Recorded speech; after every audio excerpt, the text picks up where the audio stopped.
When I look at the Bible, the whole thing is written from the perspective of the poor and the oppressed. Jesus was poor and oppressed his whole life. Jesus was Theology. not poor and oppressed. Oh, you don't like capitalism?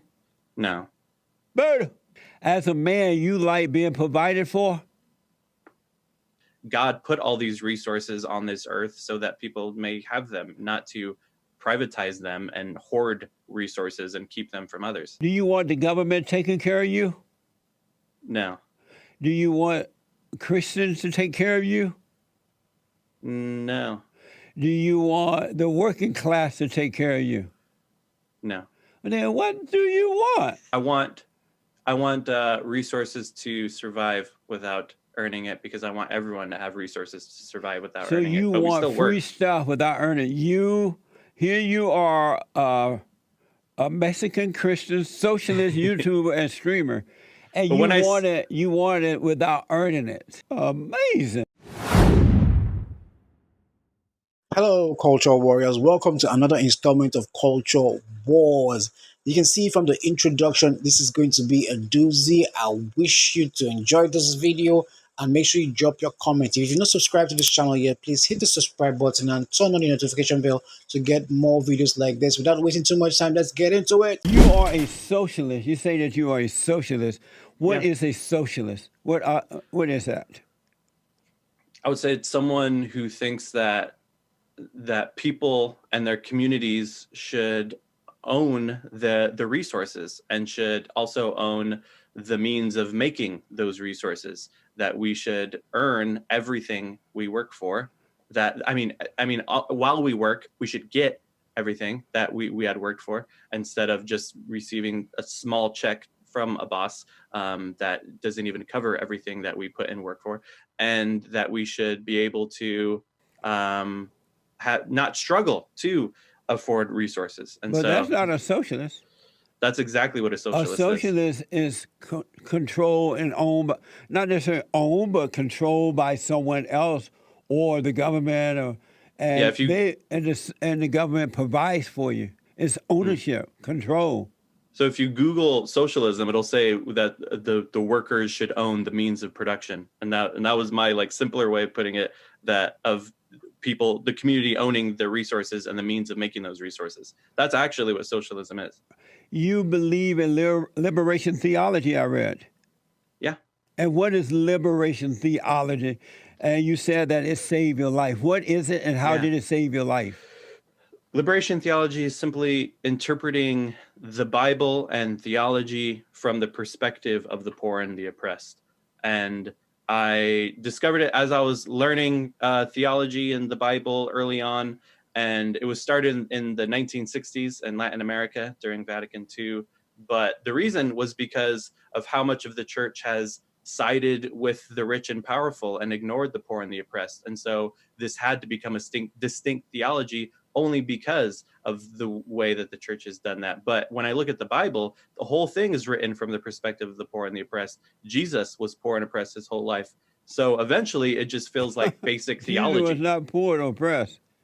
Jesus was not poor? Not oppressed either. How was Jesus not? Was Jesus rich? Yes, very much so. And he was never oppressed. How can an oppressed man tell you to be free when he's oppressed? Where did you get that idea that he was poor and oppressed? How did he get killed then if he wasn't oppressed? Because he was oppressed by the Roman government, wasn't he? He was killed by people who hated the truth. But I want to know where did you get this idea that he was poor and oppressed?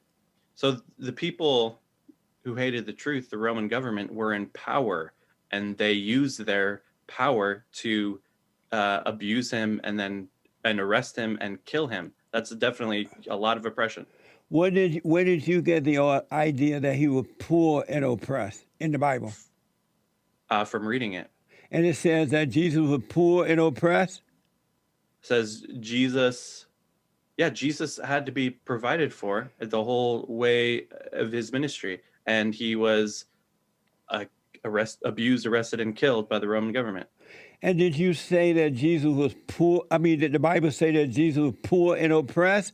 Or that's what you came up with after reading it? It described him being poor, and it described him being oppressed. And so you got that from reading that in the Bible, the way they described him. You're like, oh, Jesus is poor and oppressed. Would you follow a poor and oppressed man?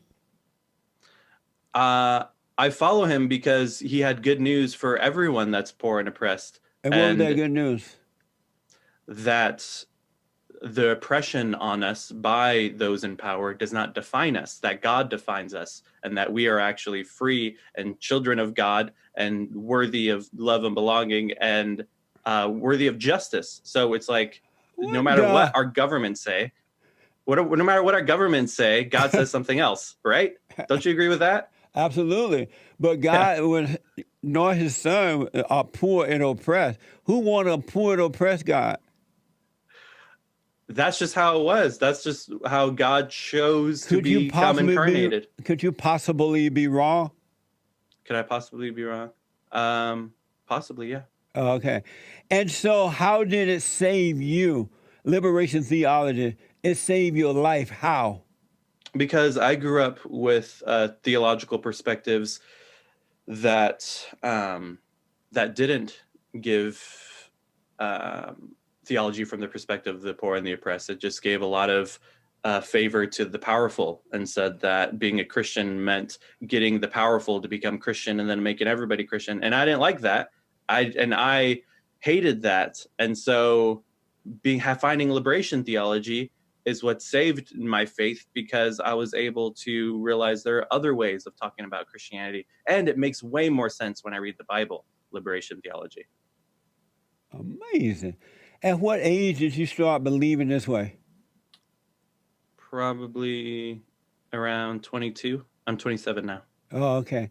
And you said that you and your parents became Christians because you were searching for freedom, right? My parents were, when I was very young, yes. They were searching for freedom, not you.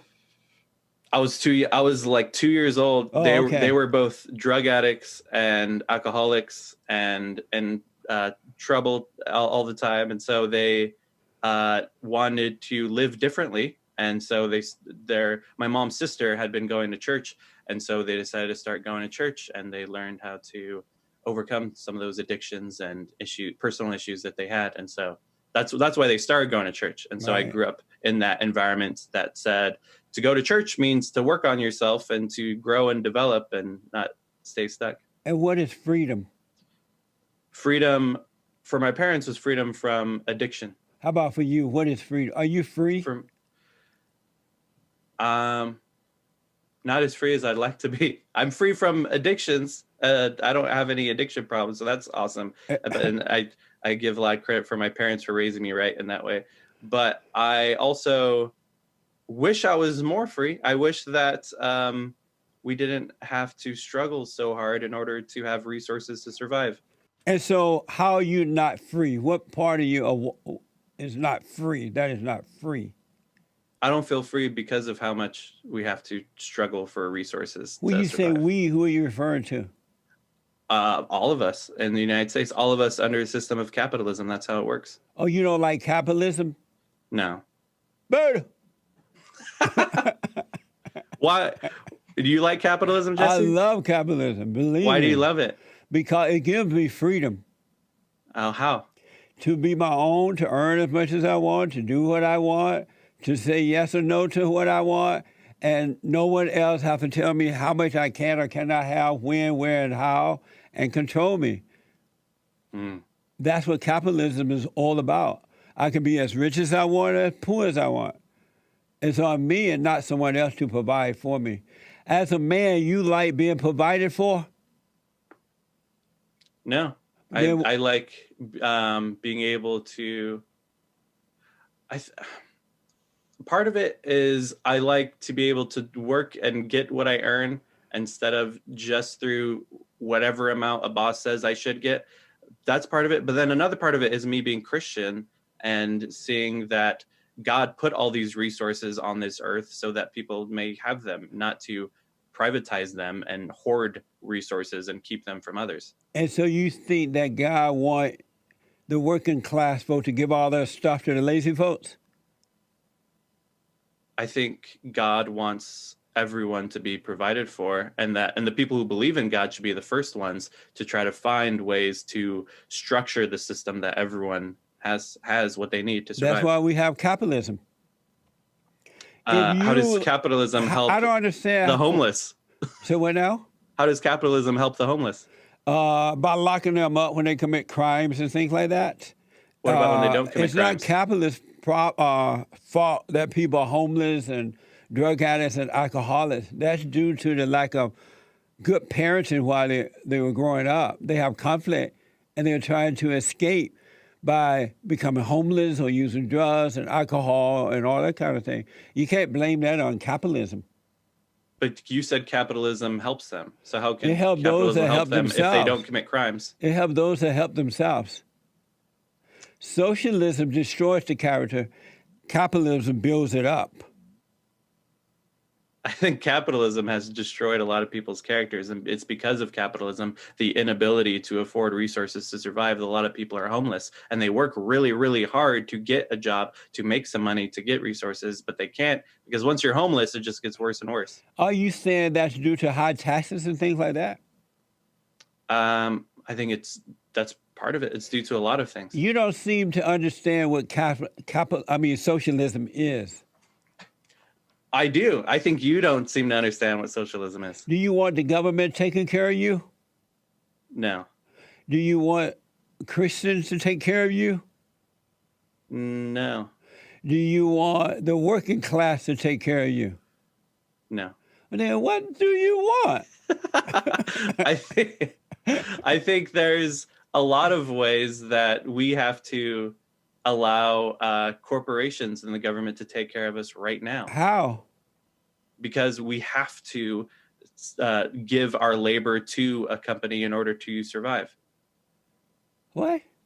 We have to sell our labor to a business that will take us in order to make money, so we could use that money to eat and live. And what's wrong with that? That we have to, instead of being able to structure a system that we all get food and housing and water and resources to live. So you want it without earning it? I think we have a structure that is so amazing that we've built through industrialization that we can get it to everyone. So do you want it without earning it? I think, do I want it without? I want resources to survive without earning it, because I want everyone to have resources to survive without earning it. So you want free stuff without earning it. Here you are, a Mexican Christian socialist YouTuber and streamer, and you want it without earning it. When you say free stuff, though, I'm talking about housing and food and water. I think we have a system set up that everyone can get a house. No, do you want, you personally, you want free housing and food and all that? Yes, and I want everyone to have free housing. I want everyone to, not just me. But nothing is free. I want you to have free housing, Jesse. Nothing is free. Right now. Somebody got to earn it to give it to you. I think we've structured the system to a point right now that we have to work really hard in order to afford housing. And a lot of people can't afford housing, even though they work really hard and have multiple jobs. They still can't afford housing. They still have to rent from others. And so that's because of taxes and whatever. They need to make the government cut back on the taxes and all those things where people can keep more of their money. That doesn't mean we have to go to a socialist system. Right. So we both see that people are financially struggling. I think we just see differently how to get them out of that struggling. And so is there a country or a location somewhere in the world where socialism is working? Not yet. Well, what makes you think it will work then? If it's not working, it's been tried over the years, a long time, and it's not working yet, why would you want to go with a system that you know doesn't work or won't work? There's a whole lot of factors that stop them from trying, including the United States military, who has gone into countries who are attempting a socialist society and totally ruined it, or cut off resources, or killed their leaders. And when we look back at the transition from feudalism to capitalism, there are plenty of attempts at capitalist societies So that you failed. are against capitalism. It's weird to see a male being against capitalism. That sounds like a beta male. I think, how would like you? I said, I learned as a Christian that we should keep growing and keep developing and keep learning. I think we've reached a point where we're able to transition to a new economic system. Capitalism wasn't always here. There was feudalism before capitalism, and we got to a point where we're able to finally transition to capitalism. Now, I feel like we can finally transition to socialism. Amazing.